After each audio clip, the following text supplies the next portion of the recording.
Unang-una po sana ay ating namnamin ang kahalagahan ng ating mga adhikaing Pilipino. Ito po ay nakasulat sa ating saligang batas na siyang nagsasabi sa atin ng kahalagahan ng ang mga bagay na bibigyan dapat natin ng halaga alang at tungo sa ating kabutihang lahat. Alam niyo po ba na sa buong bansa o sa lahat ng mundo, ang Pilipinas lamang ay mayroong konstitusyon na nakasulat ang isang napakagandang salita na 4 lang ang letra. Kung alam niyo po yon, sa English po, LOVE. Sa ibang mga konstitusyon sa mundo, wala po yon, sa atin lamang. At napakahalaga ho ito, isang grasya at biyaya para sa atin na naisulat ito sa ating saligang batas sapagkat nakasalalay po dito ang yaman ng ating lipunan. Yan po ay nasa ating buhay, sa ating pamilya, sa ating lahat. Yan po ang ating yaman at dapat nating bigyan ito ng halaga at pangalagaan. Sa kabila ng mga gustong gawin ng ating mga ibang mambabatas tungkol sa pamilya at mga karapatan nito, pagtibayin po natin unang-una ang buklod ng mag-asawa, ang buklod sa matrimonyo. Nabanggit ko po ang buklod na ito dahil meron pong mga panukala ngayon na naisirain o gawing mahina ang mga buklod na ito na siyang nagbibigay ng lakas sa ating lipunan. Unang-una, ang mag-asawa ay may karapatan sa isa't isa at sila po ay binigyan ng karapatan at isang grasya upang tulungan ang Panginoon na magkaroon ng mga bagong buhay dito sa ating lipunan at sa mundo. At wala po sa ating mga kamay ang magsabi na sino ang dapat ipanganak at sino ang hindi. Ang Diyos lamang po ang makakasabi niyan. At kung yun man ay ating angkinin, ang karapatan na sabihin na kung sino ang dapat mabuhay ay nasa sa ating desisyon para po nating iwinawaksi ang Panginoon sa ating buhay. Pangalawa, nais ko po sanang bigyan ng halaga yung bukluran ng magulang at anak na kung saan isang napakagandang tungkulin na hubugin ng magulang ang puso at diwa ng kanilang anak.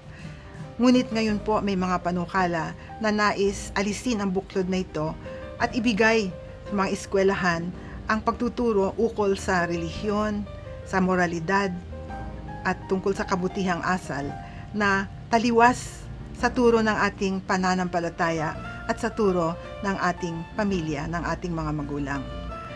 Ang karapatan na ito ng magulang ay hindi maaaring sirain ng ninuman, kagaya ng karapatan ng mga magulang at mag-asawa upang magdesisyon ukol sa kanilang mga pamilya. Meron pong panukala rin na nagbibigay ng karapatan sa mga nanay upang pumili ng mga gamot para sa kanilang katawan. Ngunit ang totoo po, ang mga gamot na ito ay nakakasira sa katawan ng mga ina. Samantalang karapatan po ng lahat ng mamamayan na sila ay tulungan ng pamahalaan upang magkaroon ng kabutihan sa kanilang pangangatawan at kalusugan. At sa halip na tulungan sila sa mga pangangailangan ng kalusugan, lalo na po yung mga mahihirap, ay ang ibinibigay ay hindi gamot na nakakatulong, kundi gamot na nakakasira ng katawan. Isipin po natin at alamin kung ano ang totoong naidudulot ng mga gamot at pildoras na ito sa katawan ng mga ina. At kung masira ang kanilang katawan, hindi po sila natutulungan upang gumaling. Sa halip na tulungan, ay ang ibinibigay po ay mga gamot na nakakasira ng kalusugan. Dahil po dito, nakakaawa naman po na sabihin ang mga mahihirap ay napakarami at dapat sila ay bigyan ng kontraseptibo. Hindi po yun ang kailangan, ang totoong mga kailangan ng mga mahihirap. Hindi po sila, ang mga nanay na mahihirap ay hindi po namamatay dahil sa panganganak at pagbubuntis.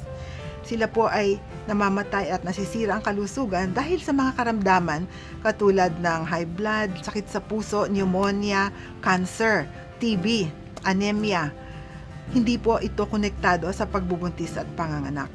Sana po ating alamin upang matugunan ng gobyerno ang totoong pangangailangan ng mahihirap. Tungo sa mga panukalang ito na labag sa ating mga likas na karapatan sa pamilya, karapatan ng mga magulang, at karapatan ng kabataan na hubugin sila sa isang malinis at marangal na paraan. Dapat sana nating isipin na kapag ang mga ito ay ginawang legal sa pamamagitan ng isang panukalang batas, iisipin ng tao na ito ay moral at mabuti, kahit na ito ay taliwas sa kabutihan. Kapag naisip ng tao na ito ay moral, ito ay magiging patakaran at susundin nila dahil nasa batas nga ito.